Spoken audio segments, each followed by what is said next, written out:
one nation, under God, indivisible, with liberty and justice for all. Thank you all for that. As warned, and it's past the hour of 7 o'clock, I'd like to open and call to order the public hearing for proposed revisions to the Manchester Land Use and Development Ordinances. Very briefly, the revisions proposed involve changes to prohibited signs, exempt signs, and standards. It includes a proposed change to allow town-approved open flags to be displayed by businesses. We are in receipt from the Planning Commission of their report on these changes.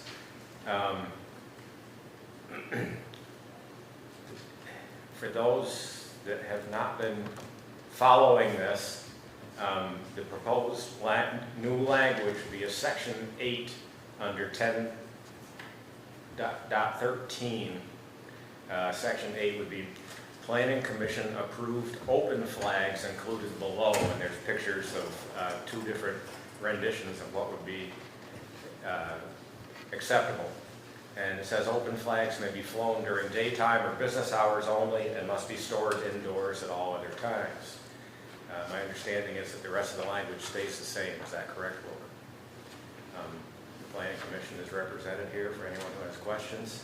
This has been an ongoing discussion for decades. We have always been somewhat restrictive as to what we allow for signs, and under the definition of signs, it includes pretty much any apparatus or vehicle by which you would be drawing attention to your business. And there's very strict standards as to how many signs, size, not content. We can't control that as far as the actual lettering on the sign. But in an attempt to, the trouble is, as we've seen in the past, unregulated, everybody tries to have their sign outspeak their neighbor's signs, and they keep growing and add more to add in. And pretty soon it's such a cluster that you can't see anything that's going on. And I think we've done a pretty good job of controlling this. The open flags have been a topic of conversations for years, and there's certainly some businesses that made a very strong case that because of where they sit, where the business sits, or other physical aspects of it, that people don't realize there's a business there or realize that they're open. And we have made exceptions in the past for certain circumstances where we thought that that business was at a disadvantage. This is extended to all businesses, and that's it. Anybody have any questions or comments? Wilbur, anything you want to add? No, but we're taking a look at the tent sign or that type of situation also now, and hope to come back to you with some suggestions in maybe not a month, but close to it. Yeah.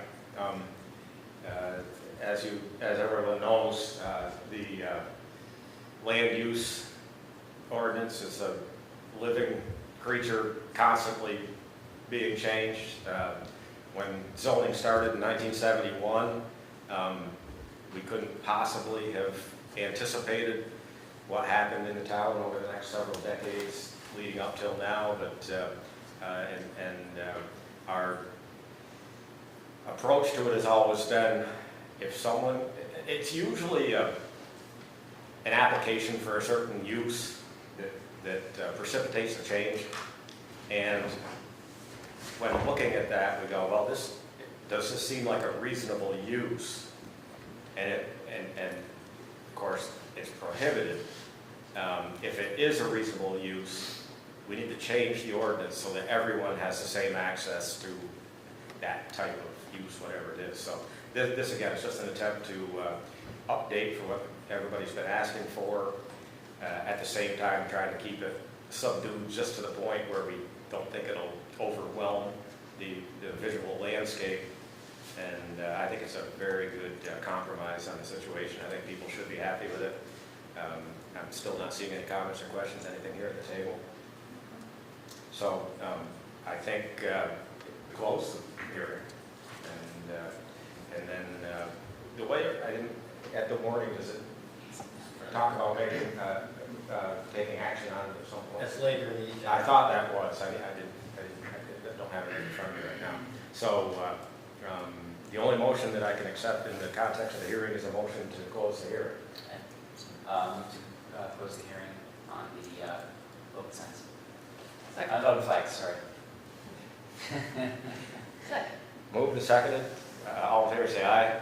Aye. Aye, that's unanimous, and the hearing is closed. We can't take any more testimony on this, and we will bring it back up onto the agenda at a later point. That was one of the quickest public hearings I've ever managed. 7 minutes. Now, having done that, is the point where we open up the meeting to public comments. If anybody here wants to bring up something of importance to them or others that's not on the agenda, now would be the time to bring it up. I see Victoria Silsby has her hand up.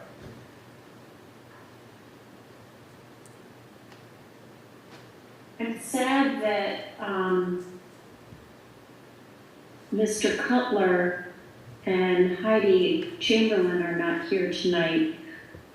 Human nature is quick to complain, judge, and it's rare or in the minority of times where we as community members or as a society compliment and give accolades. And I want to change that tonight by commending the select board, probably because they got tired of listening to me, but for painting the intersection of Beach and Barnville with new brilliant white shiny stripes and a yellow half circle. I know, Ivan, you're right. I agree with you. It's a great compromise. It's going to pull through, but it shows that the select board was willing to listen and come up with a resolution. So I'm here to say thank you. Thank you for that, Victoria. And I was going to bring it up later in the meeting under our other business because I've had an opportunity to watch it in action. And people that are making the turn from Beach left or east on Barnumville are now going out to the end of that, stopping and then turning, where before they were cutting the whole corner. So I don't know if it's the added arrows or the bump out, little yellow thing, or everything. I think it's everything combined, but it really does seem to work. When I was driving through there when they were painting it, and I thought about you and I said, yay. So, No, you should have thought about yourself, saying, yay, we got something accomplished that addresses public safety. So thank you. I appreciate that, and let's hope that it works as well as it appears that it's working. It seems to have addressed a lot of the issues there. Any other public comments? Anything that's not on the agenda? Seeing none, we will move on and approve the minutes of August 6th. I'll move to approve the minutes of August 6th. I will second. All in favor say aye. Aye. That's unanimous, and the minutes are approved. Annette Smith is here. She's the Director of Vermonters for a Clean Environment, and she's going to try to explain the Public Utilities Commission process. Just as a little bit of background, Ms. Smith has done some training sessions with other Vermont select boards and commissions, helping them understand how the PUC application process works and offering suggestions to help guide towns through the regulation process. And this is very related to the cell tower submissions that we've received lately. So welcome. Thank you. I'm remembering I was last before the Manchester Select Board 25 years ago. It's You been a probably while. remember that. Yeah, it's been a while, It's yeah. been a while. Yes, I have become sort of an expert on the Public Utility Commission process over the last decade, and it's a very rarefied area. I am not an attorney. Attorneys now ask me for information, and so my role here tonight is to provide you with information so that you have a better understanding of what is actually a very mystical or process.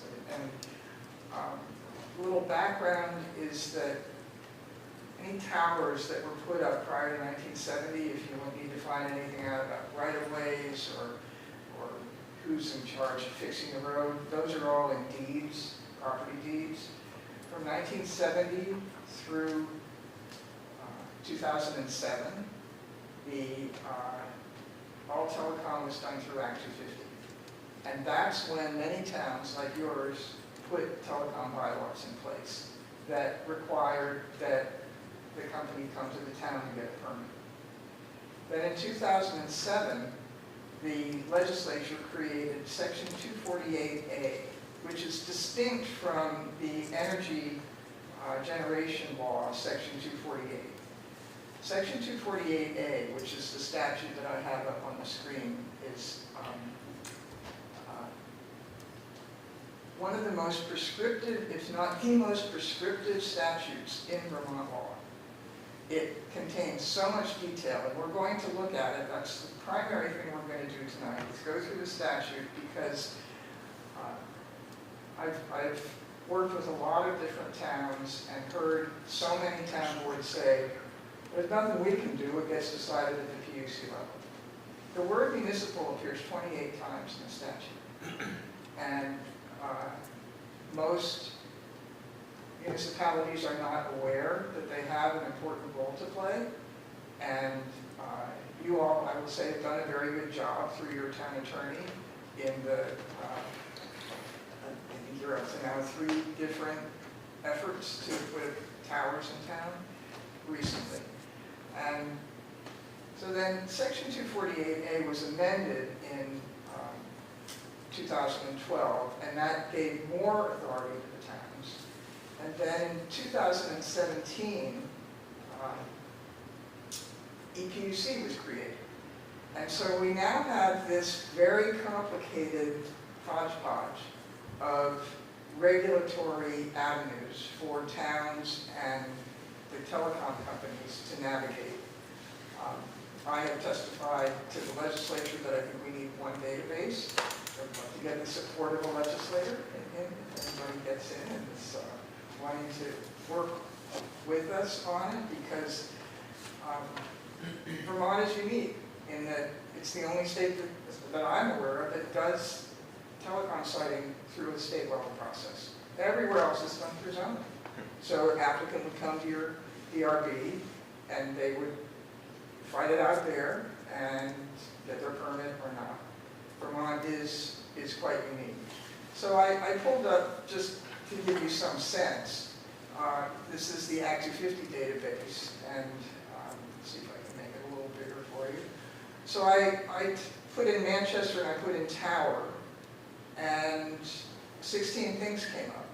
Now, just because you can forget that first one, they must have had a media tower, but the second one relates to Verizon replacing antennas, and it's from 2022.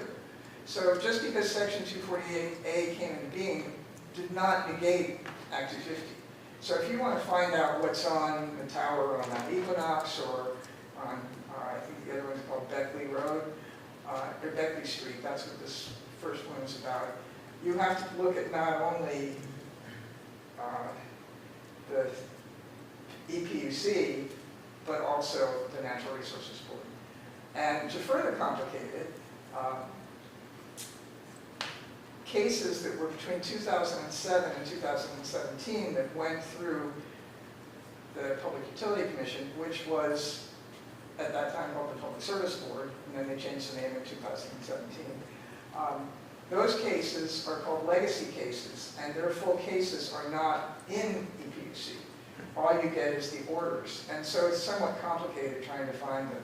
I put the search word, keyword antennas in the Act 250 database, and that resulted in 10 results. So if I was wanting to find out what was going on in Manchester through Act 250, I wouldn't use a keyword. I would just look at everything that's ever come up in Manchester in Act 250, which I decided not to do because it's probably a lot.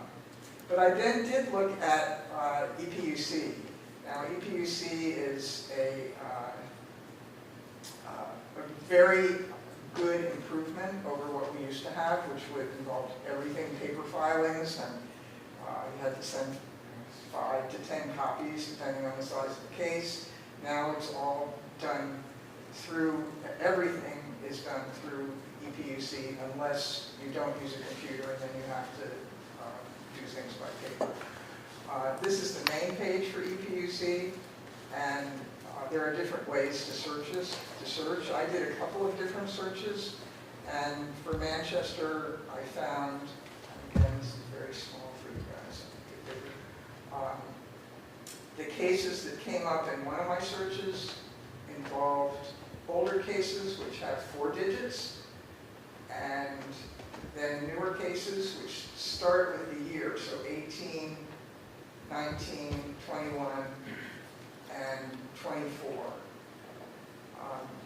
And then I tried another way, and this came up with the advance notices that you've received. So just in the last 2 years, you've received 3 advance notices and 1 petition, and you are currently in the phase of the second advance notice of Verizon, and that's shown as open. So the petition has not been filed yet for the revision that they've done, and the original advance notice that they filed was closed, but that petition they filed based on that advance notice is still open.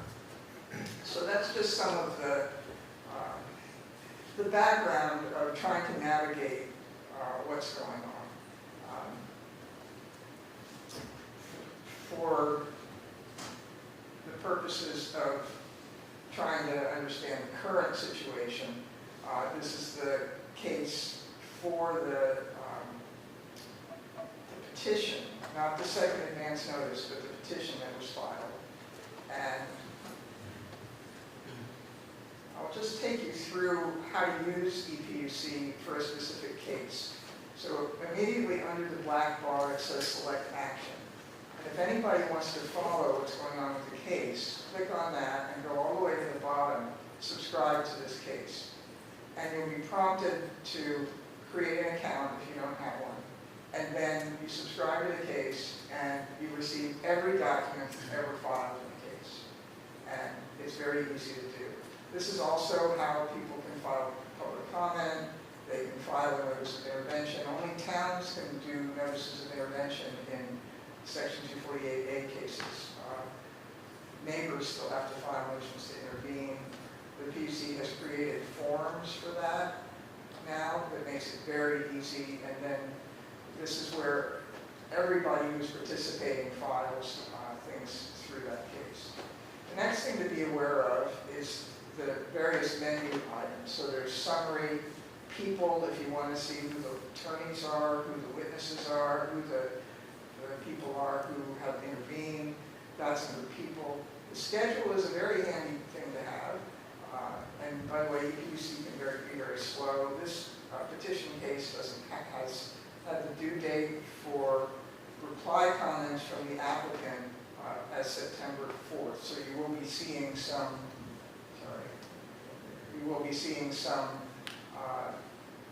activity in this case on September 4th. The commission issued documents is also a very important tab where you get all of the documents that have been filed in Section 248A cases.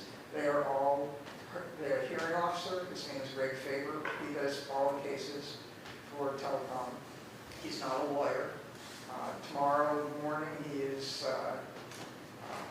going to be hearing the continuation of an evidentiary hearing about a proposed AT&T tower in Granville. That case has been going on in various forms since 2019, and it had its original evidentiary hearing 2 weeks ago. So if you wanted to tune in and see what an evidentiary hearing looks like tomorrow morning at 9:30, you can. Pre-filed testimony, exhibits, and affidavits. Right now, what's in here is what has been filed by the petitioner. They call it the petitioner or the applicant. And what they file is a petition. And I've worked with a lot of citizens who say they just speak a different language. We need a glossary. Well, somebody started writing one, and it turns out the PUC actually has a very good glossary.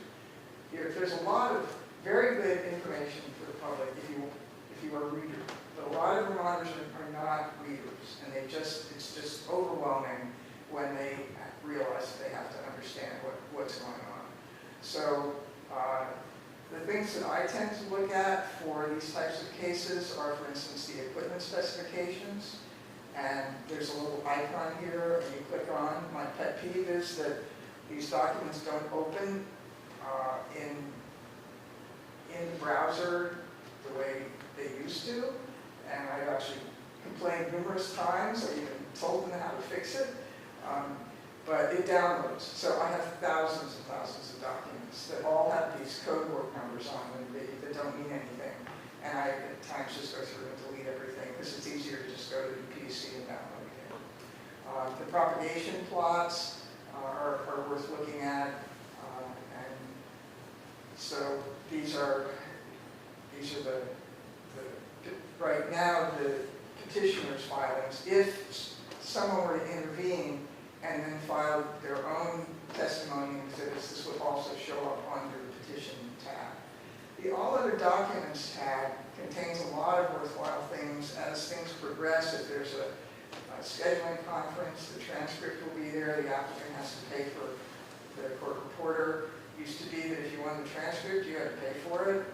Great change done, I think, because of the state auditor. The applicant now pays for the transcripts, and they're just posted. So there have been some motions to change schedule.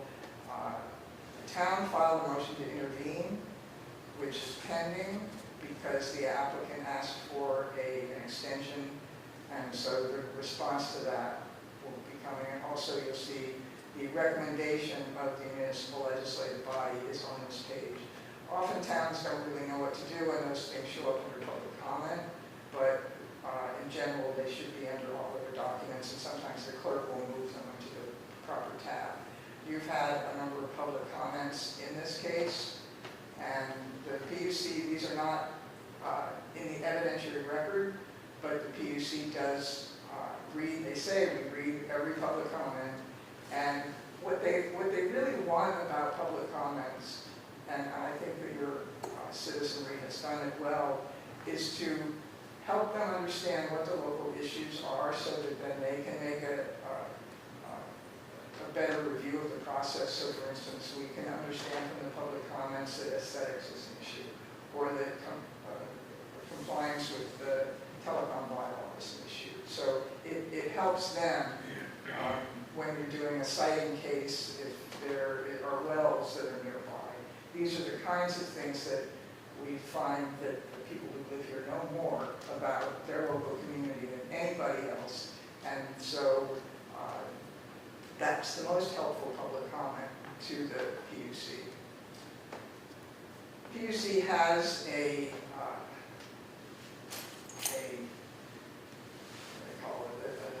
some sort of procedure that they put in place for these telecom cases. They have divided them up into what they call 3 different categories. De minimis, which essentially is antennas. And as Greg Faber told me, they have very little ability to do anything with de minimis cases other than determine that they meet the standards. So when a company wants to swap out antennas or put in new antennas, they're used de minimis.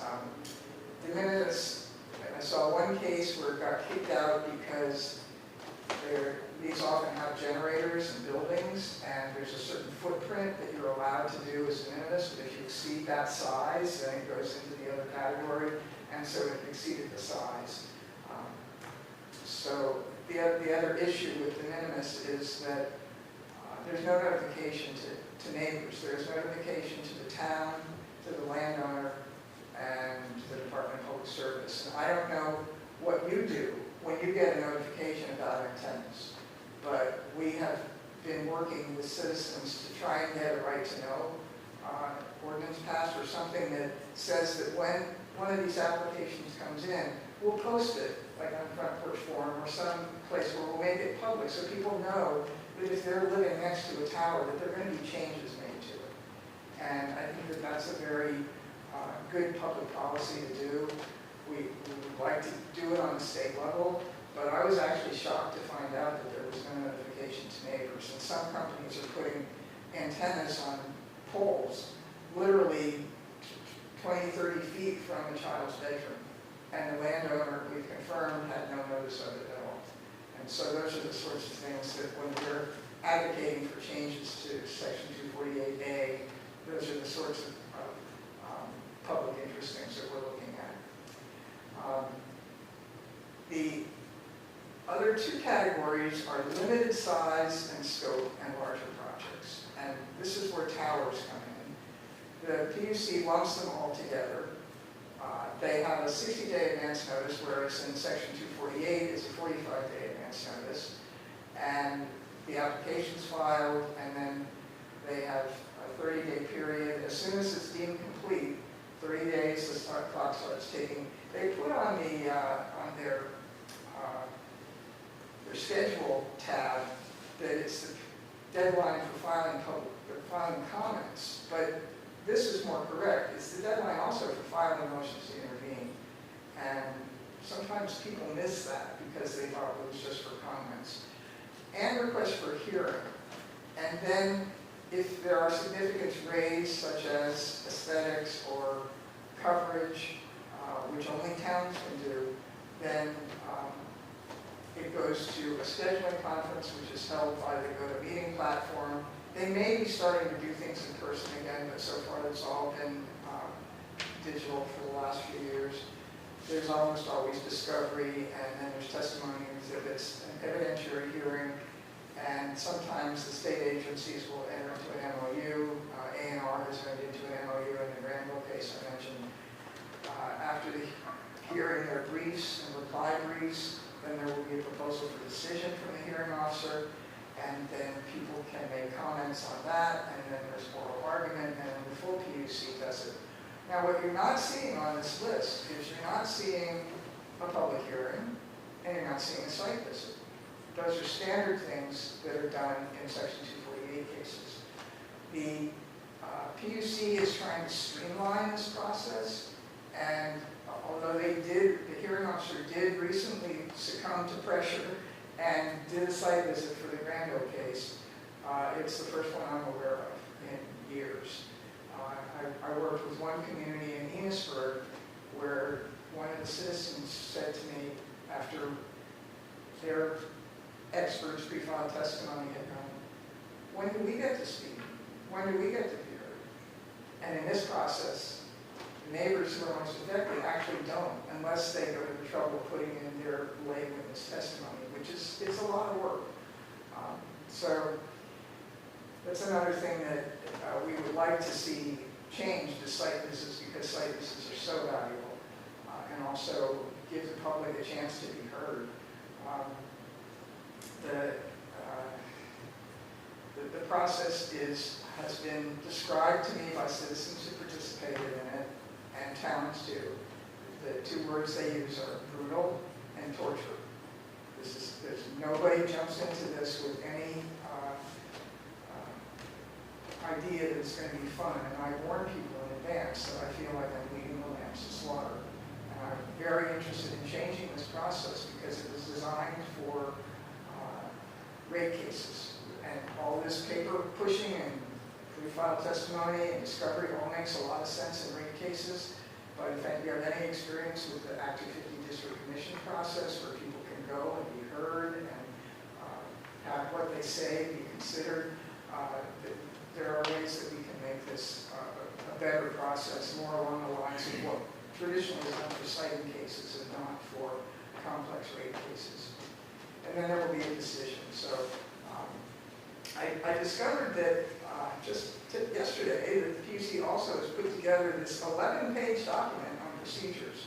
And I'm going to come back to it at a certain point. But now let's look at the statute, Section 248A. And I typed in the word municipal, and it appears 28 times. We're just going to look at the various places where it appears. And this is the most important paragraph. Unless there is good cause to find otherwise, substantial deference has been given to the plans of the affected municipalities, to the recommendations of the municipal legislative bodies and the municipal planning commissions regarding the municipal plans, and to the recommendations of the regional planning commission concerning the regional plan. Nothing in this section or other provision of law shall prevent a municipal body from basing its recommendations, to which substantial deference is required under this subdivision, on an ordinance adopted under 24 VSA 229119 or by law adopted under 24 VSA Chapter 117 by the municipality in which the facility is located. A rebuttable presumption respecting compliance with the applicable plan shall be created by a letter from an effective municipal legislative body or municipal planning commission concerning compliance with the municipal plan, and by a letter from a regional planning commission concerning compliance with the regional plan. Now, I think that at your last hearing with Verizon, I read in the newspaper that you were told that your bylaws didn't matter. And not only does your bylaw matter, but it is one of a whole category of things that matter. I've heard about one case, and I think it was a telecom case, but I haven't found it, where a select board and a planning commission took opposite positions. The PUC views each of these entities as separate entities. So the select board, the planning commission, and town do not have to say the same thing. And then the regional planning commission has a voice, your town plan has a voice, and your bylaw has a voice. And you give voice to those things by submitting a letter, which you have done, to say, this complies and we like it, or attaboy, good one, or this doesn't comply and please deny it. Now there are very, very few contested telecom cases. The last one that I'm aware of with Verizon was in 2016, and a number of entities, including some very wealthy people, and I think the Agency of Natural Resources opposed it. It was up in this federal Waterbury area. It was up on a mountain, and it was habitat fragmentation. And the PUC denied it. The only other contested cases that I'm aware of are involving this Granville case that I just mentioned. AT&T, you may have noticed, they're not that aggressive. I mean, they filed something, but then they sort of backed off. And they seem to be willing to do anything possible to avoid a contested case. However, this Granville case, they really want a tower in the middle of nowhere. And so that one has gone to a contested case. Other than that, there's a new company in Vermont called Industrial Tower Wireless. And they are intending to carpet Vermont with their lattice towers.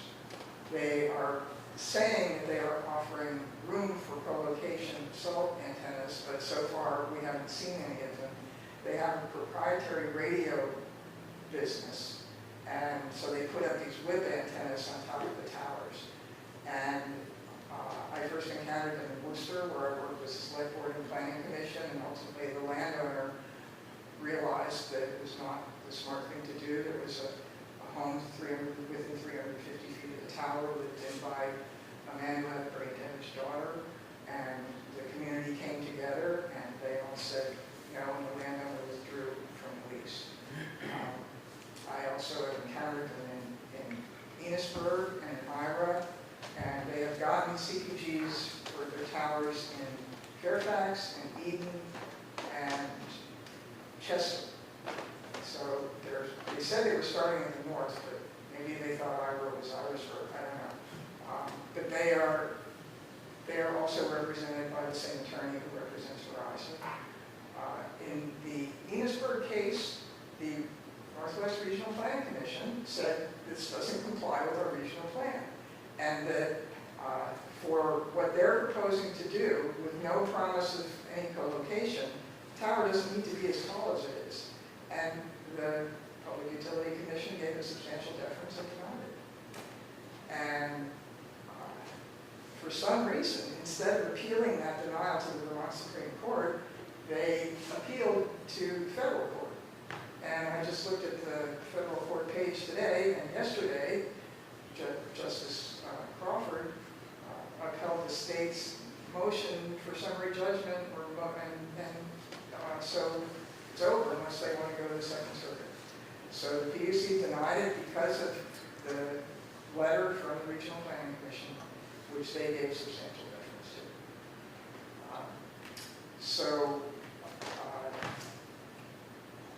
The Ira case is also somewhat interesting because the PUC approved that one.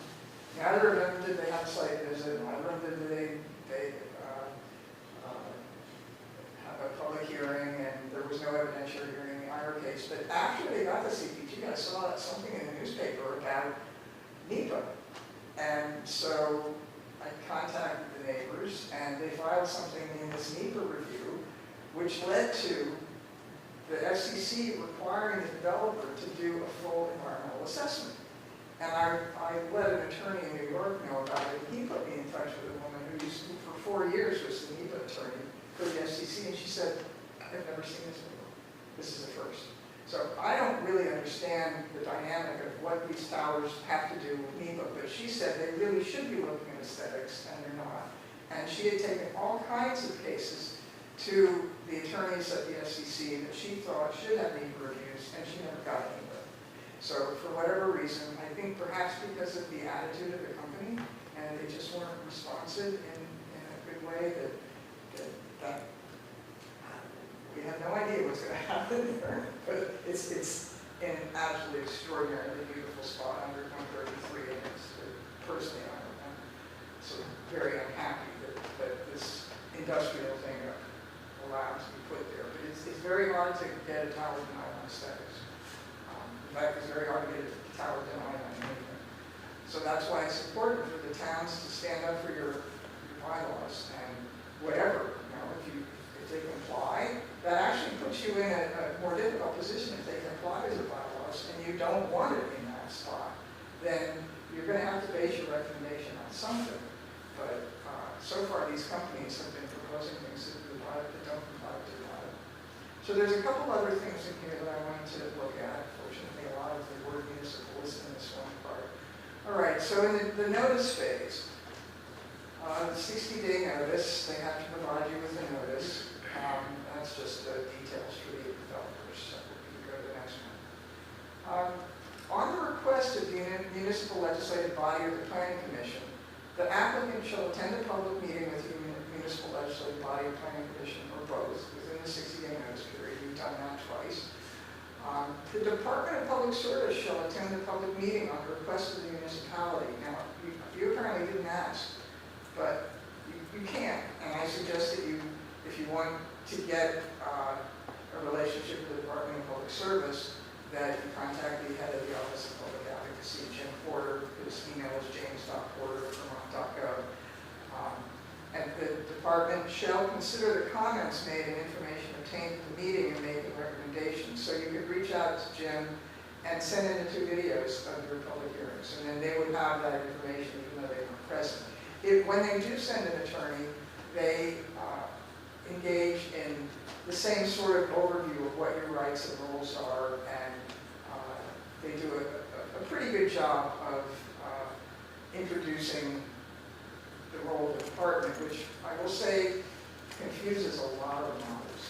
I've helped people intervene in these cases, and then the process is that once there are motions to intervene, the department and the applicant and any other state agencies file comments in response. And I will get emails from people saying, oh my God, we're out, look, they just denied us. And I'm like, that's just a comment from the department. That's not a decision. But people are very confused about the Department of Public Service and its role with the Public Utility Commission. And just a little history, that the Department of Public Service and the Public Service Board were confusing to people. And then when Governor Shumlin was in office, his Commissioner of Public Service wanted to change the Department of Public Service to the Public Service Department because the acronym was the same, the DPS, Department of Public Safety, Department of Public Service. And we said, don't do that. You're going to confuse people more because you have the Public Service Department and the Public Service Board. But so it was never changed in statute. But if you want to look at the Department of Public Service, you type in publicservice.vermont.gov, and you'll see it used interchangeably. but it's still a Department of Public Services statute. So, but it did become very confusing for people. So that's when they changed the Public Service Board to the Public Utility Commission. So that's how we ended up with this, the name there. So the department will consider the comments in their consideration. And Jim Porter has testified in the Senate Finance Committee that he has, remember they're under the administration. They're not independent the way the PUC is. And so Governor Scott has told the Department of Public Service to listen to the towns and follow the position of the town state.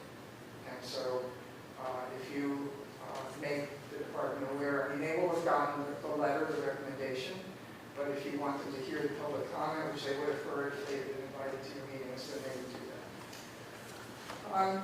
The next one is also something that you might want to consider. With the notice required under this subsection, the applicant shall include a written assessment of the co-location requirements of subdivision C3 of this section as they pertain to the applicant's proposed telecommunications facility. On the request of the municipal legislative body or the planning commission, the Department of Public Service, pursuant to its authority under subsection O of this section, shall retain an expert to review the applicant's co-location assessment and to conduct further independent analysis as necessary. Now, this expert that they would hire, it's hard to find an independent expert in this field. Everybody's associated with the industry one way or another, but they wouldn't do what I think you're kind of interested in, is looking at the town-wide and seeing where does it make sense to put something. What this expert would do would be specific to whatever application is in front of them. It may be useful, it may not. In the Granville case, which was proposed for one location, then moved to a second location, which A&R opposed, now it's come back to the first location. The expert the department hired in the first instance said there isn't going to be coverage in the Granville Gulf. So in the second instance, they hired a different expert. So it's hard to say what you're going to end up with. Our experience with the aesthetics experts they hire is just not good. Like you're probably familiar with the Ridgeville Road 500 kilowatt solar project. And that was denied by the PUC on aesthetics. And it's the only case they've ever denied on that from the Pucci analysis. And the aesthetics expert the department hired, they've been hiring from a firm in New York that just does not understand the law at all. But they didn't even find there was an adverse effect, let alone an undue adverse effect. So I have politely said, you should stop hiring that firm because they don't understand. And they were the experts on these Enosburg and Iowa towers too, where they just don't see any issues at all. Towers are ubiquitous and who doesn't know that? So that is something that you can talk to Jim Porter about. Jim is the head, the Office of Public Advocacy is the lawyers, and he's the head of the lawyers, but he used to be head of the telecom division. So he's very well versed in all of this, and he's a nice guy. So let's see if there's anything else in here that is worth looking at. Okay, yeah, this one. An applicant using the procedures provided in this section shall not be required to obtain an approval from the municipality under an ordinance adopted. That's been a question. You know, because you have an ordinance that says you're going to get a permit, this specifically says, no, you don't have to get a permit. But the exemption from obtaining an approval under such an ordinance shall not affect the substantial deference to be given to a plan or recommendation based on such an ordinance under subdivision C2 of the section. So this same industrial tower, Marlis, is trying to put a lattice tower fairly close to Lake Willoughby on land owned by the select board member. And it's gotten messy, as a lot of these cases do. We've seen so much conflict of interest in these cases. And in that case, the chair of the planning commission has said, well, our bylaw doesn't matter. And he believes that. And so I've provided the citizens with the statute to take to him to show, just read the statute. It's says very clearly, you don't have to get a permit, but your bylaw does apply. That's probably one of the most confusing pieces that I've encountered with these telecom cases, is what is the role of our bylaw for towns that have them. And I think that that's pretty much, this piece I put up here is about the de minimis modifications and who gets the notice, the landowner of record of the property, the legislative body, the municipality, and the Commissioner of Public Service or the Director of Public Advocacy. So that's where we would really like to see there would be more of a notice, public notice to people in the town so that they can get notified. I said I was going to come back to this document that I just found about the procedures. And what's interesting about it is that it does not contain the word bylaw or ordinance anywhere. It does refer to the town plan, and it says the town plan will have a rebuttable presumption. But like I said, it's an 11-page document. There it is, that for local and regional plans, if the project doesn't comply, the applicant must explain why not, and demonstrate how the applicant has nevertheless given substantial deference to those measures. A rebuttable presumption respecting compliance with the applicable plan is created by a letter from an effective municipal legislative body or planning commission concerning compliance. They should add in the words, this is just for 2023, so I'm surprised they haven't, but I will tell them they need to change this, and they often do. I've done an awful lot to help improve EPUC, and they very much appreciate my input. I mentioned that towns can file notices of intervention. Here's a simple form to do it. It is really simple. You just check a box, like the host regional planning commission or the host municipality, and you, for towns, you just print the name and send it in. I want to get into some other things, but let me just look for a minute to see what else I pulled up. So it's specific to Manchester and your coverage. In 2022, the Department of Public Service did a drive test. And this map is a little funky, and by the way, I will be sending you all the links that I'm showing you, and so you can look at this yourself. So it doesn't work on some browsers, but it works on this one. And you can click on the dot, and it will tell you that the first net pass rate is 100. I tried to do this with all providers together, and it's interesting. You see the dark color is all completed, which means 100%, but if I put it on all providers together, it changes it to a lighter color, and I don't know why. It's a little weird, but this is the total for everything. Now you'll notice that there's a gap right here, and that happens to be right around the Rodney Ring. And that doesn't mean anything except that I think their equipment must have just failed in that area. If you want to see an area that doesn't have coverage or has very little coverage, it's in red. And this is only covering the roads, but when you start looking at the various coverage, like I said, it's kind of strange. I'm clicking on these different carriers and it's not changing anything. But then if I go back up to voice test and go to AT&T, I don't know. It's funky, but you can get it to work. Okay, now we're back to what's it showing? Voice. This is AT&T. So AT&T is showing quite a bit of coverage. This whole area is showing as 100. Now this was not based on the industry. This is based on the state driving around all these roads all over Vermont, and with all these different phones in the back, and actually gathering the data. And so if I zoom out just a little, you can see, oh, too far.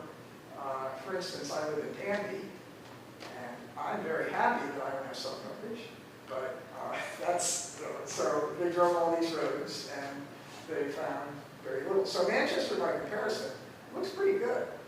So when you're looking at hiring someone to identify, this is a useful tool in terms of what has been measured by the state and what's out there. There are some other things and some other tools. This is a Department of Public Service, Vermont Towers, permitted under Section 248A, but only through the end of 2016. So I'm going to zoom out for a second so you can just see the statewide view. And now I'm going to go back into Manchester. And so if you wanted to see, for instance, what is on the towers prior to EPUC, say Beckley Street, you click on the dot, and then you click on dockets, and it will show you all these different dockets. Actually, it just says Sprint there, so it doesn't give a number, but on Verizon, there's 8197, so it doesn't have a number in front of it that says the year, but you can put that, you can search for that in EPUC, and it will bring up an orange box that says it's a legacy case, and you can read the PUC's final order. And the final orders all detail all the details. It won't give you the equipment specifications, but it will give you a lot of information. And then there's a detail docket. I don't know if the original tower is in here, or if it preceded any of this. Again, to find out the original and what's on it, it takes looking at everything. There's the Skyline Drive one. I promised I wouldn't intervene, but that tower was constructed in the 1960s by Justin Mueller as a cable TV tower. And he was drawing in the radio signals from TV stations, primarily from Burlington, Maine, and Albany area, with his big antenna. It had a cable service to houses that were within a reasonable distance from that. He was a man that was well ahead of his time.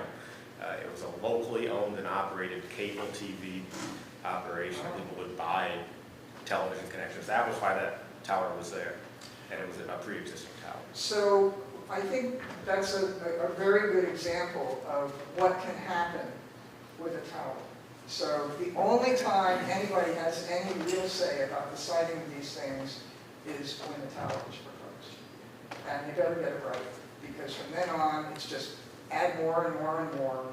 And we are all getting saturated with this in a way that while the 1996 Telecom Act prohibits talking about environmental concerns, which has then been expanded to be about health, it is still a very serious issue, and for people who have problems, we've dealt with many Vermonters who just can't live next to smart meters or towers, and it's not a happy story. I mean, you have to tell people you have to move, and they leave the state.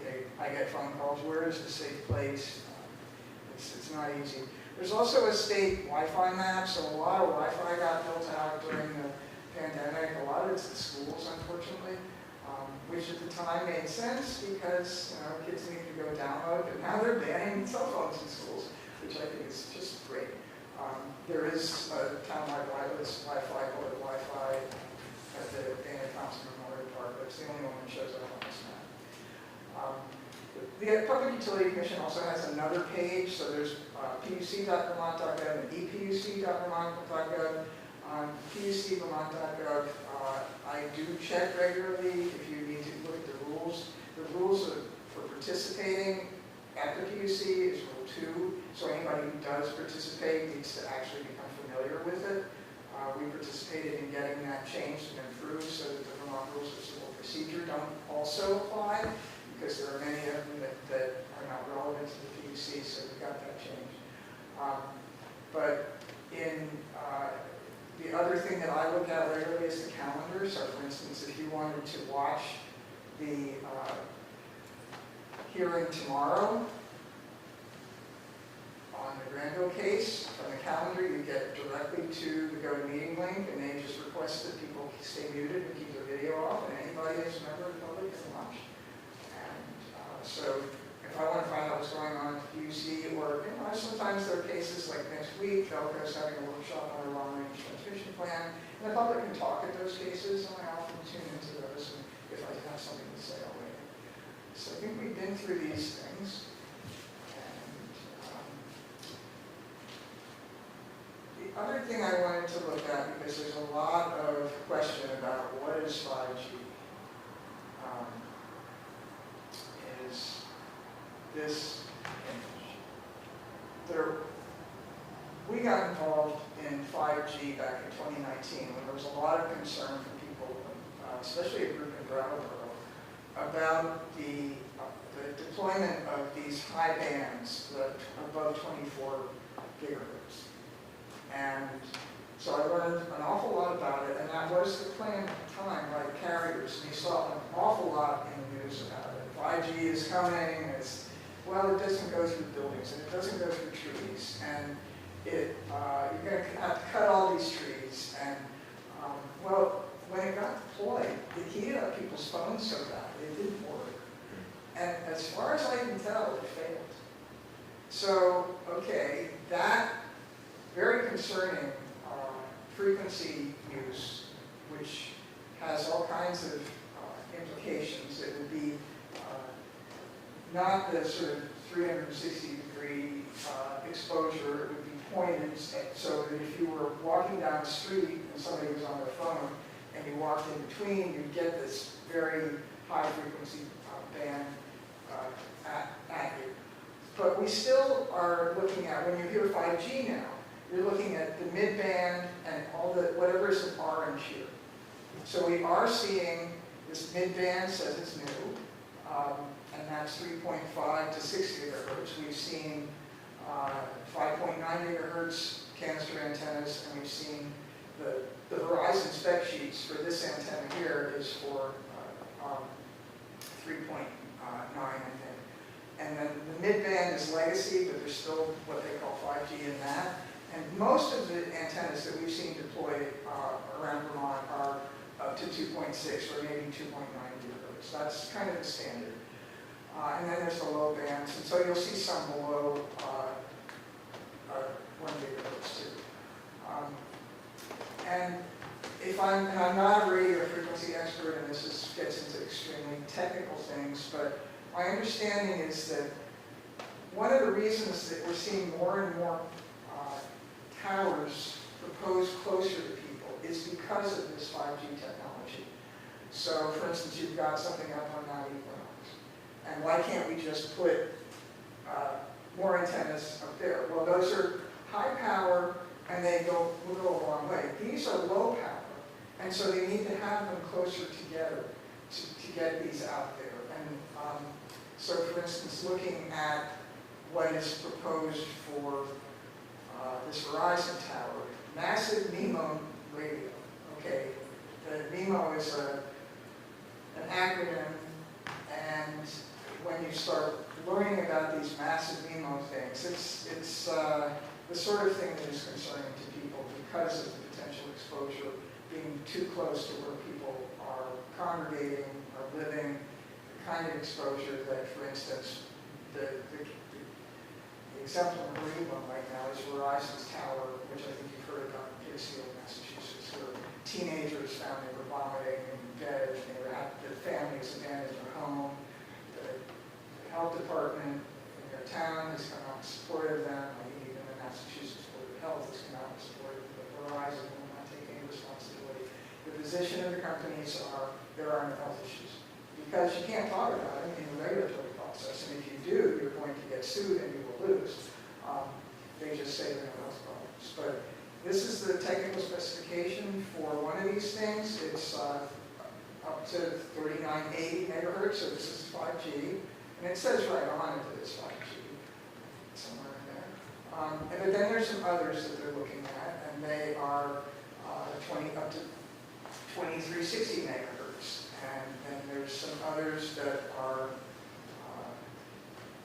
16, 2360, and then the lower ones below. So they have this whole range of different frequencies that they're doing, and here's a whole set of them.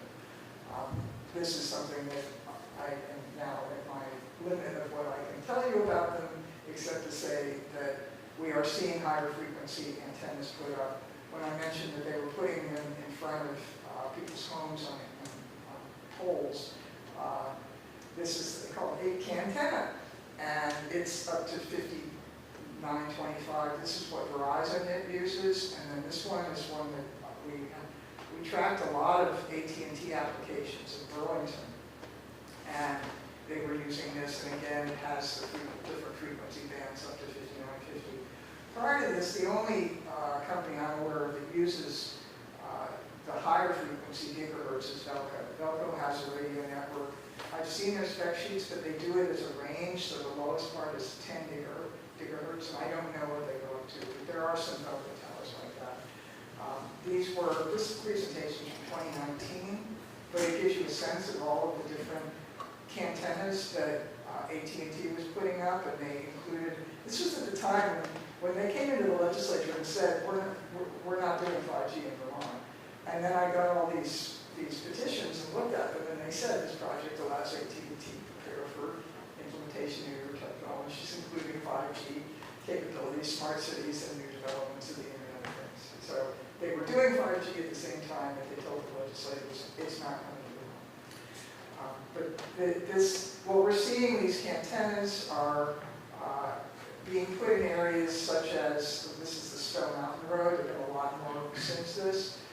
So they seem to be looking at places where they can get a lot of traffic and a lot of data.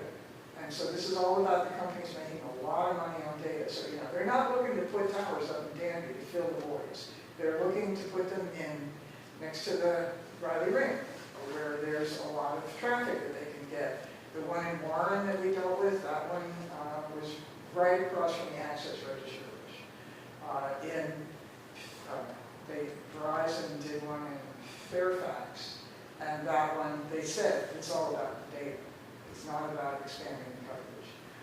These were all the notices just in 2019 that talked about 5G, the legacy of 5G. And we did get a report done by the Department of Health that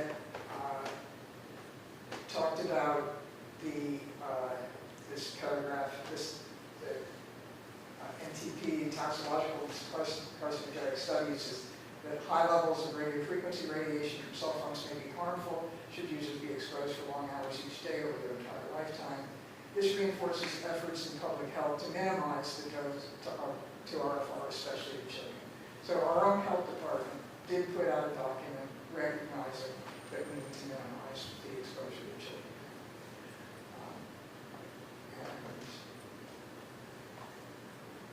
This is T-Mobile. They've been putting out a lot of antennas. This is their map of your coverage. And I'm going to turn 5G off now, the darkest 5G. So by their reckoning, you have complete coverage of 4G. And you have 5G everywhere. T-Mobile's maps are not that accurate, but I thought you'd like to see that. These are all the towns that we have dealt with just since 2019. This now is not complete. It doesn't include a number of places that we have been contacted about since, like Enosburg. But, oh yeah, Enosburg's on there. This was a very expensive presentation I gave to the House, it was the Environment and Energy Committee. Somebody I used to work with said you should be compelling but not comprehensive, and well, I was comprehensive, so this is way more than anybody needs, but this shows the AT&T was putting out a lot of towers for FirstNet, so they achieved almost all of them. The Granville one is one of them. Industrial Tower and Wireless, they've carpeted a lot of New England, and now they've aimed their sights on Vermont, so they intend to do the same sort of thing in Vermont. This is what their lattice towers look like. This is a very worthwhile quote from Senator Leahy. We don't want Vermont to turn into a pincushion. And that was in 1998. But now pretty much everyone in Congress is kind of owned by the telecom industry. They poured so much money into it. It's very hard to get anyone in Congress to stand up to the industry. And so we documented some of these other things. And then finally on this, I solicited input from people about, this is the one right next to the cantina, right next to the home of, there's a child living in that home, and the man was doing the work out front. He told the person who took the picture, nobody ever told us, what is that thing? What's the exposure? But he got no notice. This picture of this house in Chittenden County is really getting a lot of it. So I solicited input from people about, oh, this is a good one. Marlboro, if your pole is 49 feet and 11 inches, it doesn't have to go through any regulatory process. And so VTEL did this near school, and it's loaded, ready to go with 5G, with all these different antennas, but there was no regulatory process whatsoever for it. I compiled a bunch of telecom bylaws, and then we were looking, I solicited from citizens, what changes do you want to see in section 248A? And so I have this long list. And I think that that's enough for now. I'd be happy to answer any questions. I'd like to start with questions here at the table. That was very comprehensive and fascinating. You talked a little bit about, and then you fleshed it out there a little bit at the end about the de minimis applications. And when you first were talking about it, I thought it was a replacement of existing antennas, but it looks like it's new antennas on existing structures that are within a certain size and scope, and it goes basically unregulated. Well, there's nothing that you could do as a town or citizens could do to influence the PUC to deny something when they come in with an application that meets the de minimis standards. Now that said, because all of this is done everywhere else on the local level, there are towns, especially I've been aware of in Massachusetts and California, that are writing bylaws that have standards for these small cells. And you can do that. When we take this to the legislature, what we hear is, we're preempted. There's nothing we can do. It's all preempted. Well, that's not true. And so on the bylaw level, municipalities can adopt bylaws that address siting. You can't say no to towers and antennas, but you can say, not here, there, as you have done in your bylaws. So you can do that on the smaller level too.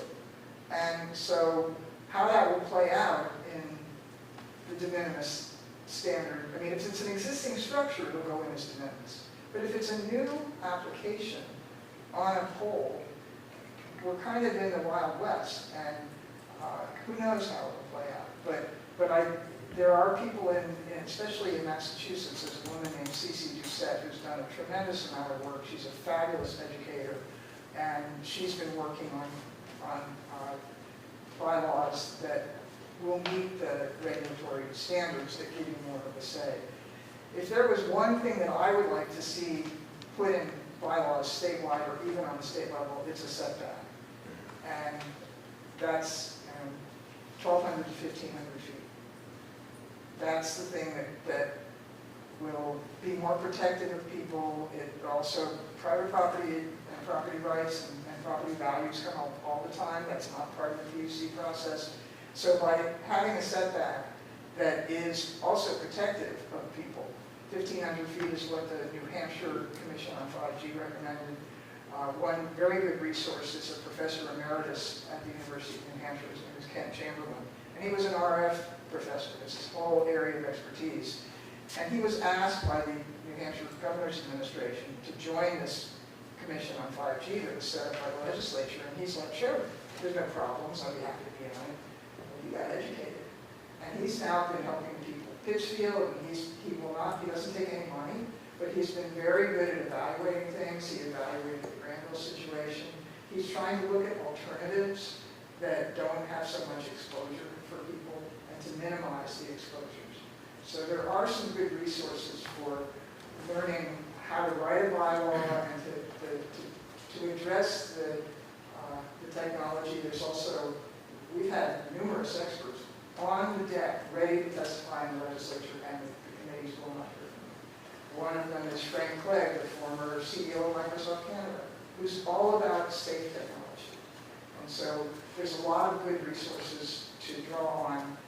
And the other thing to keep in mind is that now that we have fiber optic built out, everybody who has a computer and Wi-Fi can use a cell phone. You just hook it into the Wi-Fi. So for all of that, red lines you see in Danby where there's no cell service, we got VTEL fiber optic in 2014.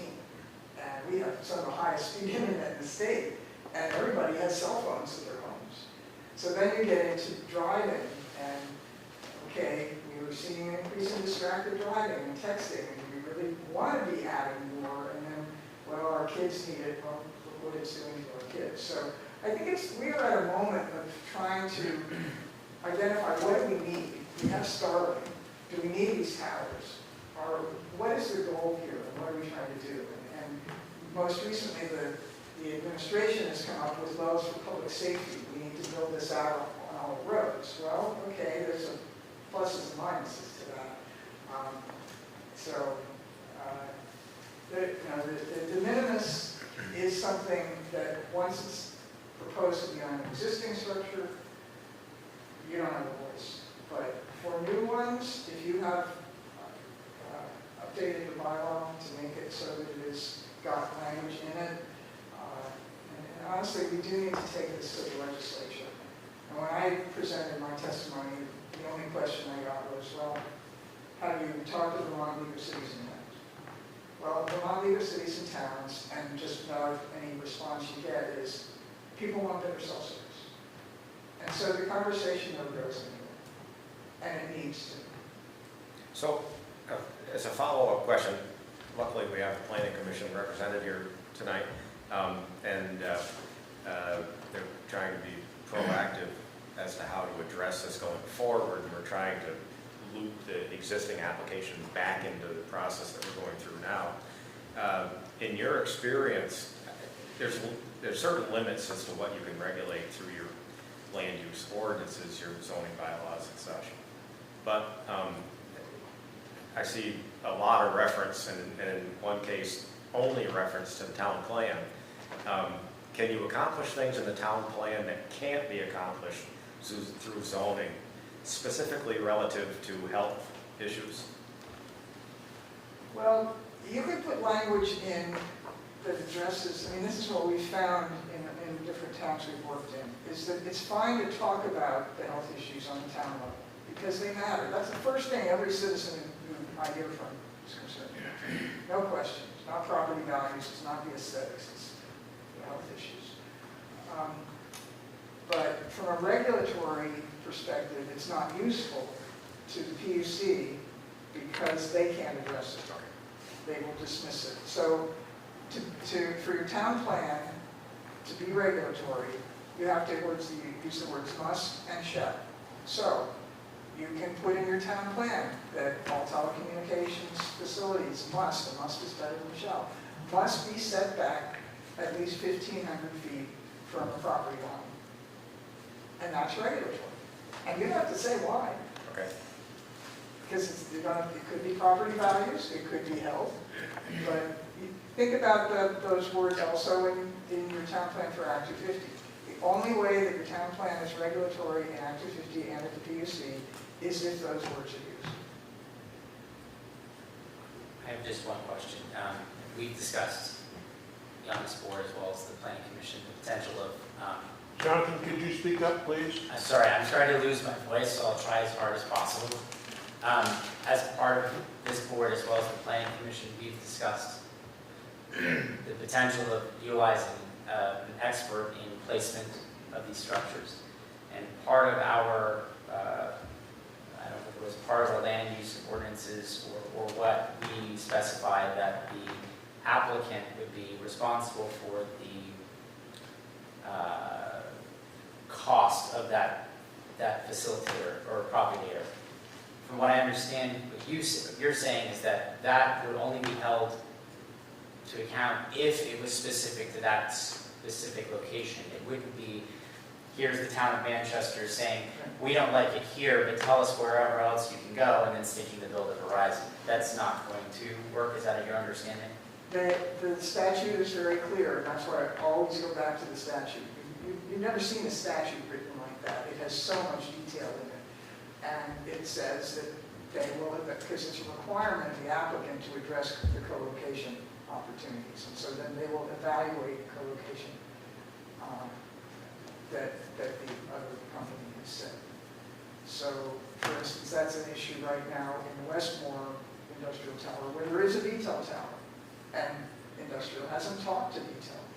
So that's something that, there's a potential for co-location there, if they haven't fulfilled their requirement to actually talk. But and this, again, is, talk to Jim Porter at the Department of Public Service about what that language is in your bylaw and what the town's desire is. I mean, I'm very frustrated. I hate towers because the companies will not work with the communities. And I've done my best work working with the developers and made real changes when the developers acknowledge there are issues that we need to work on. And so you're a perfect example of a town that would like to work with a tower company to say, okay, let's try and figure this out. You'd have a better luck with AT&T than with Verizon. But as we're seeing in the Granville case, at a certain point, it's their way and they don't care, even when it's not really them providing coverage. So I would suggest that that's one approach you could take, is to talk to, there's two attorneys to do this, Will Dodge for AT&T and Brian Sullivan for Verizon. And instead of having them identify the locations, say, you're going to be spending this money anyway, why don't you work with us? And let's figure out how to get this done and where we actually will benefit our townspeople too, and not just your company selling a lot of data. Do both. I'd like to open it up now for any questions or comments. Sure, I got one. Tina. Tina, can I just ask that you go near the microphone so the Oh. people that are on Zoom Sure. can hear you? Like here, a second. Yeah, so I'm curious about like why Verizon calls it limited size and scope, like the tower that's being proposed at Hunter Park, because it's 130, 140 feet. Like I know that's the category, but it always makes me kind of. It's the PUC's jargon that they lump together limited size and scope and larger projects. So this is actually the larger project. It is a large project. But It the makes it sound category, like it's- they say they got 3 categories, but they really only have 2. And I honestly don't know what a limited size and scope is. It's either a large project like a tower or it's an antenna. So. And then the other thing that, I just think it's kind of an issue because the North Shire Civic Center, has been negotiating, with Verizon. And, so the guy that was speaking at the last big meeting, he said, well, we have permission from the landowner, but in fact, it's a 501c3. So it is like owned by the communities. But in fact, all of us, like, it wasn't at that time. Like, we just found out about it when it was sort of, presented to the communities at fait accompli, to some degree. So how does that factor into it, like the landowner? It's typical. I mean, Yeah. I'm aware of one case where the landowner has actually reached out to the community and said, what do you think? But there's so much money involved here. I heard that, because AT&T has really been looking for their sites for FirstNet towers. And I heard from somebody who had talked to 3 farmers who had turned down $200,000 each. I'm amazed. And then finally, the 4th one said yes. That was up in the Starksboro area. I mean, and it's all proprietary. Nobody knows. Some people are probably selling for $5,000. And I don't know if it's a one-time payment. I mean, get a contract if you can find one. But it's a non-transparent issue. Now, there was an effort by Governor Scott 2 or 3 years ago. He put $50 million in his budget to build out 100 towers around Vermont, to fill in all these gaps that we have. And his idea was that the Department of Public Service would work with the towns and come up with the tower locations first. And then, once they had the locations, they would put it out to bid to the tower companies, and they would give the money to the tower companies. And the one who built the tower would also get space on the tower, and then they could lease it out to the other antenna companies. which, when you're dealing with such a wealthy industry, was very offensive to a lot of people. And it got cut to $10 million, and it got taken out at the end of the session, because they just had a lot better use for the money. But the concept was a good one. On the other hand, because I've been through this so much and seen what happens to our communities, it's not that different from industrial wind turbines in the way that it divides communities. And so you have one contingent saying, we don't want to live near these things, we don't want to look at it. And you have another contingent saying, we want more cell service. And there's no middle ground. And so by their nature, they're divisive to communities. And it's kind of rare when people come together.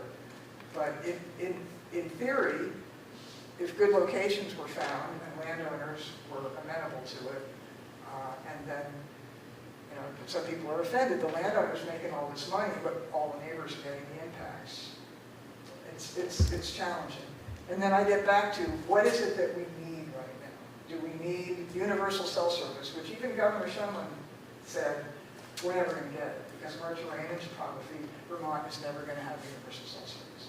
So what are the priorities? What are your priorities in this town? That's where you, as Planning Commission and Select Board, need to think about, do you want cell coverage everywhere in town? Do you want, one thing I think Kent Chamberlain would be able to help with would be if there is inadequate cell coverage for the people who are shopping here, for instance, how to meet those needs without putting up towers. I don't want this to go on forever because we have a lengthy agenda ahead of us and getting along in the evening, but Annette, are you available to people who have questions or comments? And would you, just for the people that are in attendance or maybe watching on TV, let them know how they might be able to contact you if they have questions or comments? It's best to contact me, see, it's on here, okay, at bce@bce.org, that's my email address. Vermont Clean Environment, bce@bce.org. That's better than phone, because I get so many verbal emails these days, so I'm very annoyed every time I see that. So send me an email, say you'd like to talk, or send me questions in email, bce@bce.org, and I'll answer questions. Wilbur, do you have any questions from the... I have issues I would like to discuss at some further time with you and Scott and others, but no, I don't have. I've had several long phone calls with Annette, and I feel I'm getting slightly educated and much more so today. Yeah, that was an excellent presentation. I really appreciate it. Over the years, I've been accused of, or been called, or developers will talk about there's a lot of misinformation out there, so I've decided to call myself misinformation.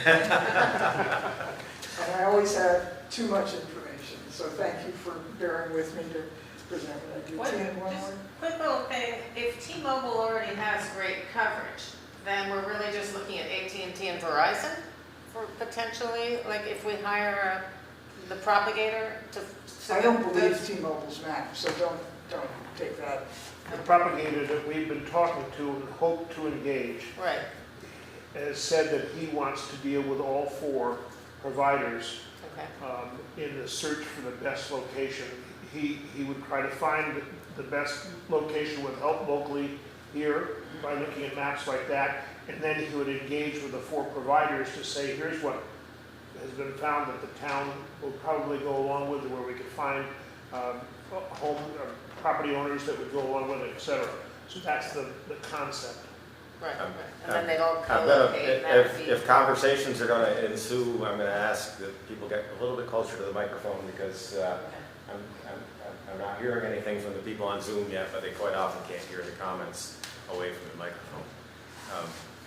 And that way I have a little bit of control over how the conversation takes place. Do you want me to repeat that?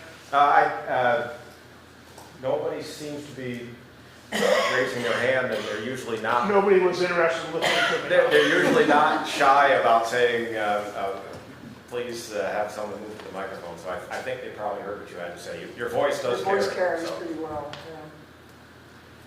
So So- good luck. I think that's great. And we're going to have continuing good conversations, I'm sure. And I'm really excited about the prospects of working with the propagator and trying to create a working relationship between the town and the applicants to find the best location that works for both. Well, I'm very pleased to hear your approach, because so many towns just either don't know what to do or throw up their hands. And you really do have an opportunity, not just to do this for your own town, but to set an example for other towns. And I think that there's a statewide interest in how to do this. And we've sort of tackled the fiber optic build-out. Now that we have that, that's our sort of backbone. What else is needed? Can people be satisfied with the Wi-Fi cell phone use out of their homes? Now, do we have to build it on all the roads? That's where I'm coming from, is with all of the very disturbing news about what's happening to our young people, addicted to cell phones, so many people addicted to cell phones now, what it's doing to us as a society. I gave up my cell phone because it doesn't work in my house, so when we were locked down, I just had my payments billed, and it's quite liberating. And when I see people, and I never did texting, but when I see people just spending all their time on their phones, it's happening to people's attention spans, it's a big concern. So we're at a moment where you all are in a very good position to think about what's in the best interest of your population. When I came to vote on Tuesday, there were several people between where I parked the car and walked into the building, and every single person that I walked by was on their cell phone doing something. And I just thought it was remarkable and interesting, Go to and restaurants. a little bit Yeah, worrisome. it is. I mean, what aren't they thinking about? Yeah. What are they? There's that book, The Anxious Generation, Yeah. which is really good about the impact on cell phones, starting like age 10 on through, starting in 2010 became really noticeable. Well, there is life after cell phone. All right, thank you, Annette. Good to see you again. Thank you. We will move on to the agenda. The next agenda item 7 is the possible signing of the facts of finding on the town acquisition of Green Mountain Road and Valley Pass Road. So we're getting to the finish line with this whole acquisition of the road, and at the last meeting we met with a site visit and a follow-up public meeting here, and then Jim Carroll had put together this report of findings, order, and return regarding dedication, acceptance, classification, and layout of the road, known as Green Mountain Road and Valley Pass, lying within Mountain View Estates, also known as Green Mountain Estates. And so he has done so. Basically, it's a history of how it came to be, and the agreement that was reached between the homeowners and the Hayes and the town, and then the legal work to get us this far, and then the survey work by Deb Minhofer, and then finalizing with this particular order on the last page. It is hereby ordered and adjudged that the public good, necessity, and convenience requires the acceptance and dedication and laying out of the entirety of existing private roads known as Green Mountain Road and Valley Pass, lying within Mountain View Estates, also known as Green Mountain Estates, and depicted on MVE Survey Attachment A, and Speed 1989 Survey Attachment B, subject to and conditioned upon completion of all obligations and requirements of the agreement to the satisfaction of the Manchester Town Manager and Council to the Town of Manchester. This report of findings, order, and return shall be recorded in the Manchester Land Record, along with all attachments in the final plat as in here above referenced. So that's what you have to sign tonight. Greg Cutler and Heidi Chamberlain have already signed it, and they are out of the country at the moment. So if you're willing, this will be the last bit before we get back to Jim and set up a closing date. Should there be an action? No, I think you did the action last time. So it's just the signing of the... Just the signing Okay. tonight. can do that. We'll do it right now.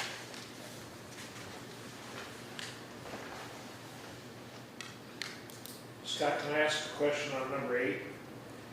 Is that referred to the flag ordinance? Number 8 on our agenda? Yeah. Yeah. Yeah, that would Yes. be action on our public hearing that we had at the beginning of the meeting. And that's coming up right now. So we'll move on to agenda item 8. Thank you for all the work. I think we should probably at least acknowledge the 20 years that have gone into this moment in time relative to Green Mountain Estates. We're gonna have a ribbon cutting when we finally get there. Yes. So anyways, agenda item 8 is to go back to the public hearing that we just had at the beginning of this meeting and possibly take action. Are there thoughts or, I think it's pretty well covered and it's fairly simple. I don't think it needs to be a lot of discussion. Is there any discussion? I mean, my only concern, my only concern was that I think it would have been better to stick with a single sign for the aesthetic. I understand the thought process behind the fact that some people had already purchased one flag over the other. I've certainly heard, I think, was it last night or the night, but last night there were concerns about the angle that the flags are being flown at, whether or not they can actually be seen from the road. I think in general, besides that, I think I'm okay with moving forward, but I think I just want to make that known. As an interesting side note, there is one business in town that has decided to fly a now hiring flag banner. It's quite large and quite colorful on the front of their building, which I believe is not allowed under any of our ordinances. I'll talk to you later about it. I don't think people know. I'm not aware of. Yeah, I was sent a picture. So, what do you think? I think we should go for it. The So, motion would be to approve the revisions that were proposed on the prohibited signs, exemption signs and standards, and open flags. okay. I'll second. Moved and seconded to approve the ordinance revisions. All in favor, say aye. Aye. Aye. It's unanimous. It's 3-all. So it'll be effective in 21 days. And there's probably not a lot of enforcement going on at this point. On those signs, correct. Yeah, we backed off a bit on that only because we knew this was coming. Yeah. Planning Commission was working on that. Thank you for all your hard work on this. We've got other issues for sure that I'm sure you're working on. You're trying to make some headway. Yeah, I think you are.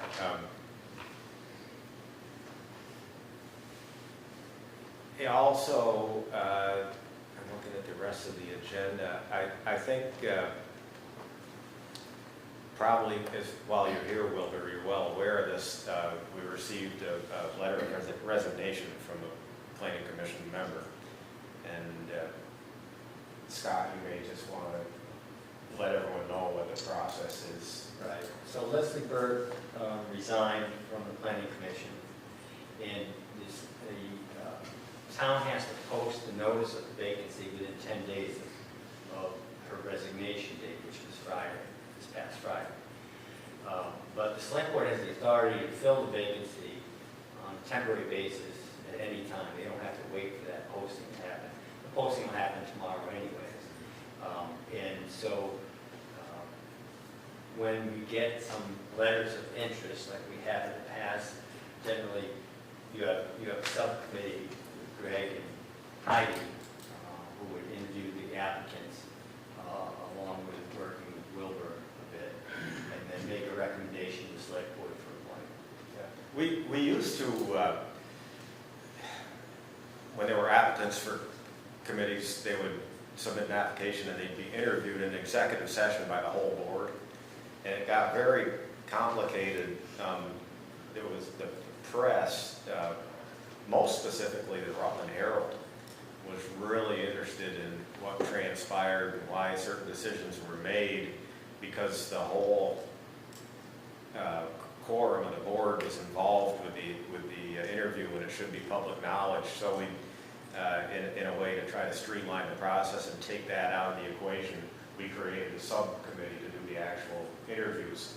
And that way, any information that was exchanged between the applicant and the interviewees remains private and doesn't become the public domain. It seems like a cleaner way to do it. People have asked, why doesn't the whole board review these applications, and that's the quick answer. We were constantly being sued. Can I ask a question that I understand that by just having two of you, it makes it an easier process? Is it correct then to having someone off of the board be part of that subcommittee and that? Absolutely. I think that I just wanted to make sure that Yep. that's also acceptable. Yeah, I think with the planning commission, I think the chair should at least have some input as to how this decision goes. Same would be true of any other board or commission. So anyways, we'll move off of that. Town manager updates. Well, that was one of them. I thought it probably I thought was. you beat me to the punch on that, which is great. We recently received word that Donnie Dorway sued the town on the Bonnet Street property that it owns for access. The case was thrown out, and so therefore we would win that case. We have to wait 30 days for some time period. But once that's finished, we will notify the residents in that house. It's that yellow house heading north on the right, before the bridge, that little bridge. And as of today, the applicants are using both access points, which are not allowed. The local option tax results, you have a copy of them in your packets, and I just want to bring up a couple quick points. That you'll see a slight increase in both the sales and use tax and the meals and rooms taxes. The amount received from both categories are the most ever received in that quarter, albeit a small percentage increase, but still showing a strong showing, and it's an ongoing thing. So we have strong returns year to date, which is promising and hopeful. And I had discussion with John over MBA on this, and he's hopeful that it's going to continue also. Great. And finally, just because you are the liquor commissioners, I just wanted to give you an FYI notify you that there's a special event permit that's been approved by the police chief for the alcohol-related activity at the rec park. It's going to be in the room in the lobby, the cordoned off area just outside on September 21st. 21st, yes, okay. And just to let you know that's happening. And also, final thing is I'm finishing up annual reports, annual reviews for all the employees, and just about done with that right now. That's it. Excellent.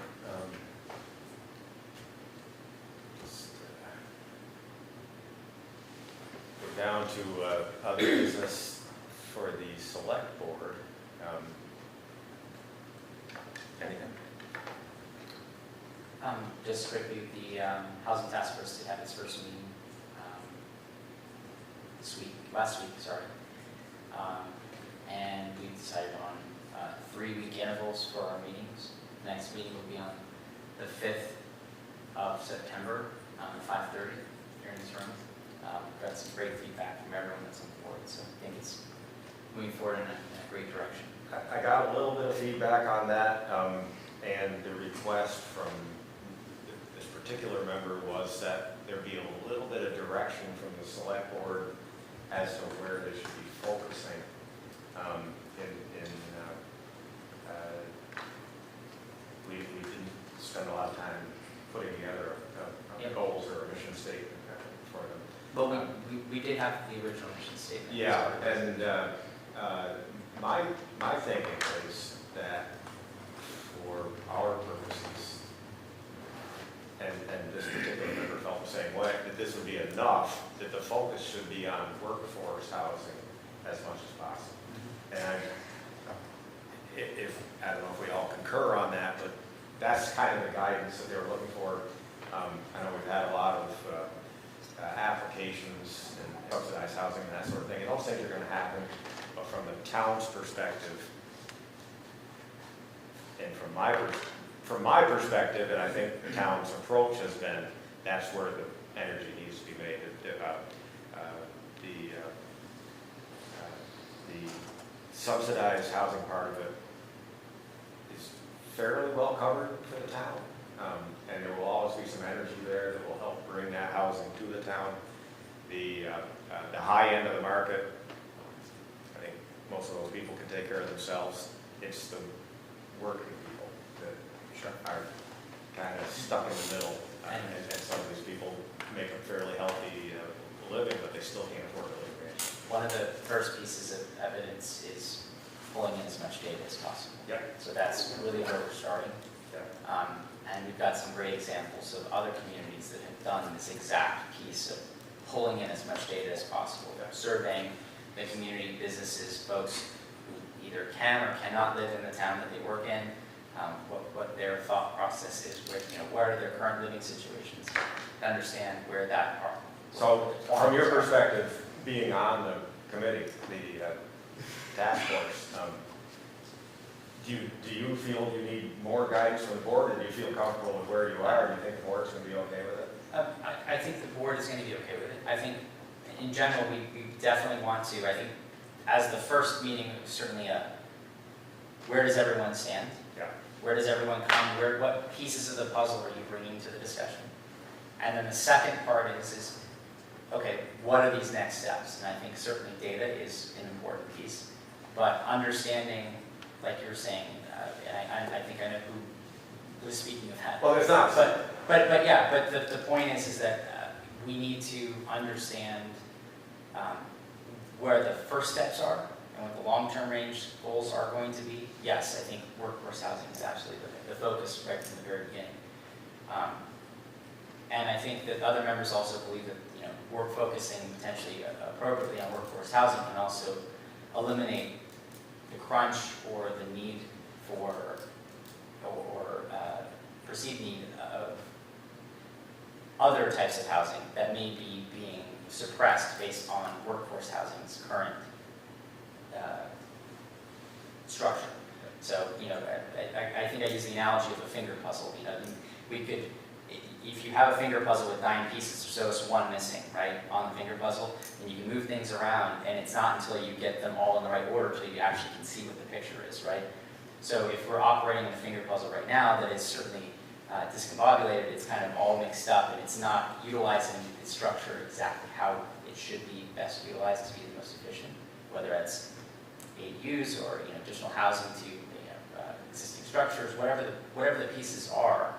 We just need to move them around to be more efficient in use of our existing infrastructure, our existing stock of housing.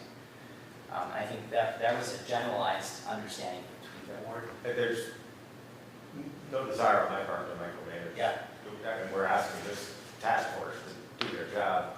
And if you feel that the focus is going to be pretty intense and it's not going to be fragmented, then I don't think we need to. I think in general, there's certainly going to be ways that we can present resources. We're not going to spend a significant amount of time necessarily on them, but we can certainly present resources that will benefit the greater good beyond just workforce housing. But it's not something where we're going to be focused on necessarily let's build $1 million mansions or let's build subsidized housing. I think it's part of the discussion.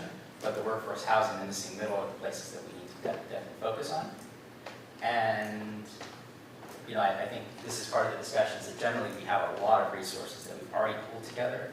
How can we get those in a great manner to connect the town's website with, you're looking for housing in Manchester. Are you a looking for rentals? Are you looking for housing or purchase? Like, are you looking to expand your home? Are you a developer?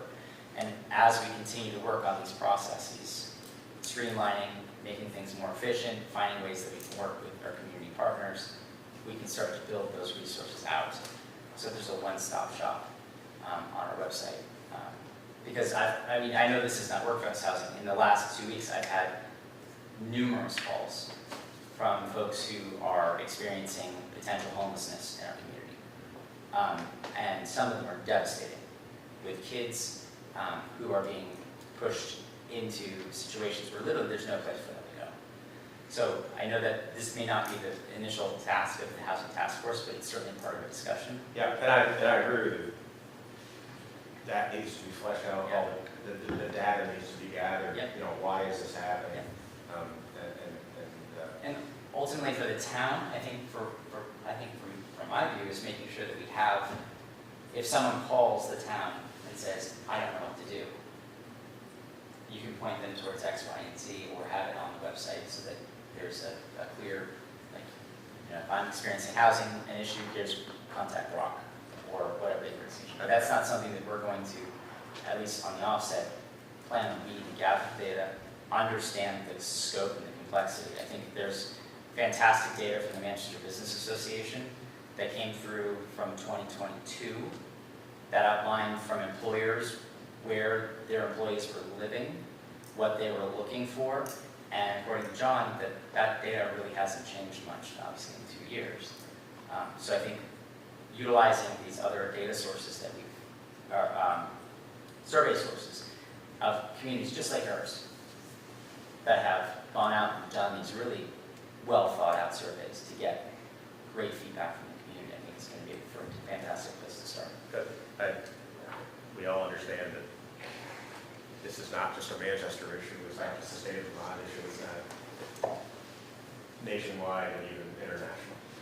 I think we have an opportunity, just like in the cell tower discussion, that if we are given the opportunity to set an example for our communities around us, is that this is the path forward that we can work with the developers of these projects.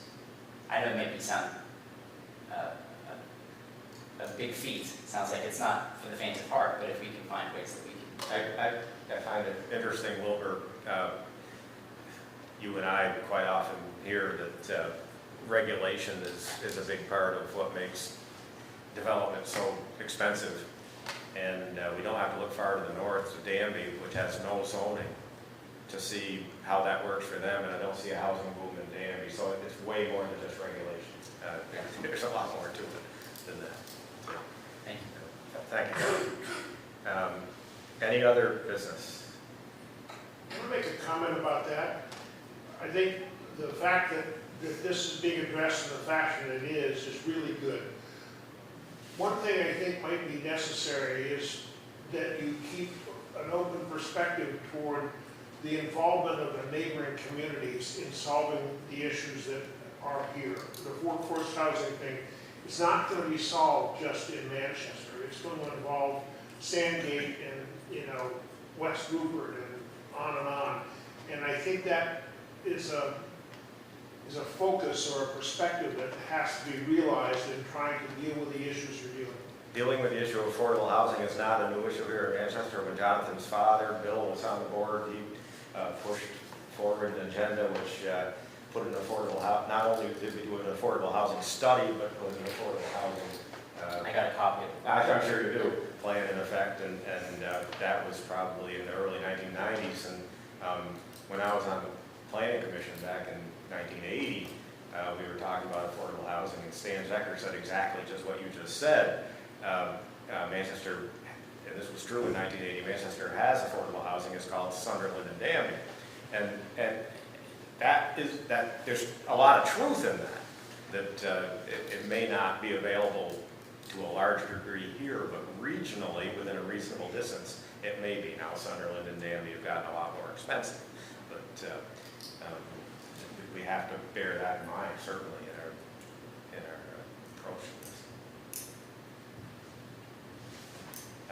Other business? Do we have a need for an executive session? Move to adjourn. Second. That was quick.